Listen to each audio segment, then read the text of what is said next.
time decay and volatility. If the underlying stock price is in between the spread strike prices, the short-term effect of time decay and changing implied volatility can be minimal.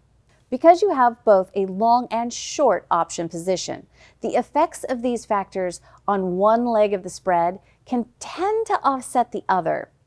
As expiration approaches, and if the underlying stock price is closer to one of the two strike prices, time decay and volatility can impact the value of your spread. We've covered some general characteristics up to this point. So let's see what the four types of vertical spreads actually are. Bull call spread, bear call spread, bear put spread, bull put spread.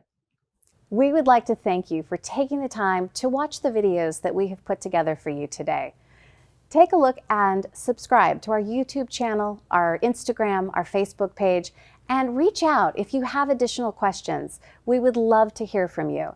Check out our website for more information. Go to www.optiontradersnetwork.com. Thanks so much.